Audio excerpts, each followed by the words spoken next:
Hello students. Now Economic and Social Council. These are the organs of the UN we are studying. This is the third one. It aims at closing the gap or difference between the rich and poor countries. It provides direct funds to the countries in need. It also encourages the rich countries to help the poor ones.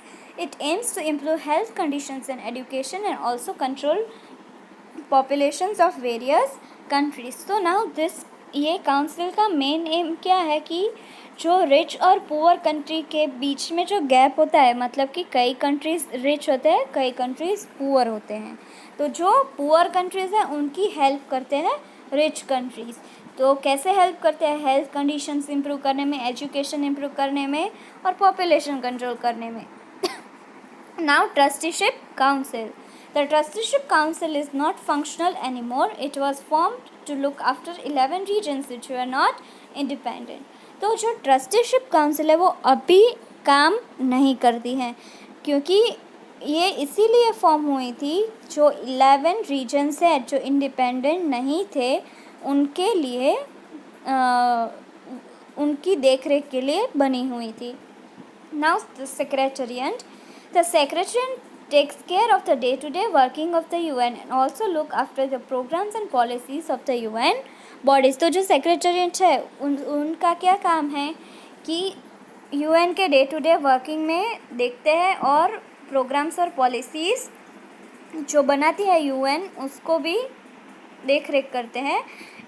Its duties include peacekeeping operation, mediating in international disputes, organizing conferences to look into many world problems, interpreting speeches and translating documents into UN's official languages. तो इनका जो main duty है वो है peace keeping operation, mediating in international disputes, मतलब अगर कोई to countries के बीच में प्रॉब्लम है तो उसको सॉर्ट आउट करना, कॉन्फ्रेंसेस ऑर्गेनाइज करना to look after the various problems, and जो स्पीचेस है उसको यूएन की ऑफिशियल लैंग्वेजेस में कन्वर्ट करना.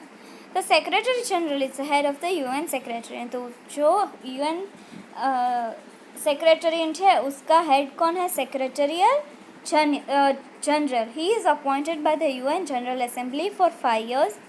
This term can be renewed. तो he is appointed by the UN general, मतलब कि वो यूएन जनरल असेंबली के द्वारा अपॉइंट की है, जो फर्स्ट ऑर्गन था यूएन का 5 years के लिए, और ये टर्म रिन्यू हो सकती है. International court of justice. The international court of justice is the judicial organs of the United Nations.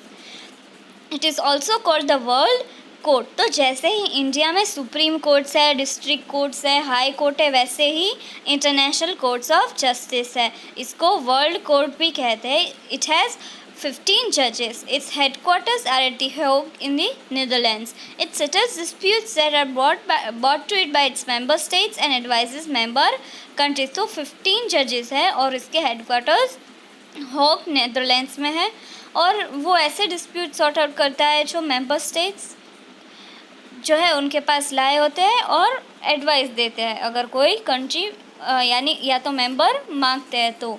Now agencies of UN. There are many agencies of the UN that play a role in solving the problems of the world. Most of them work under the Economic and Social Council.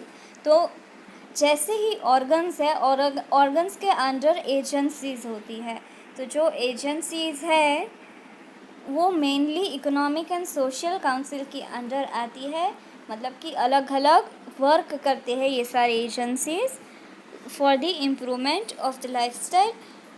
United Nations and educational, scientific and cultural organization, that is UNESCO. It promotes international cooperation in the areas of science, education and culture. In this way it works towards international peace. तो जो international cooperation है कि कौन से field में, science, education and culture में work करता है और इंटरनेशनल पीस इस्टेब्लिश करने की ट्राई करता है. It also protects the human rights. तो ह्यूमन राइट्स को भी प्रोटेक्ट करता है. It promotes cultural development and helps to protect the world's natural and cultural heritage. It has its headquarters at Paris. जो कल्चरल डेवलपमेंट है उसको help करता है, बूस्ट करता है. देन जो दुनिया है उसका, उनके नेचुरल हेरिटेज होते हैं, कल्चरल हेरिटेज होते हैं, उनको भी प्रोटेक्ट करते हैं। और इनके हेडक्वार्टर्स कहाँ पे है? पेरिस में है।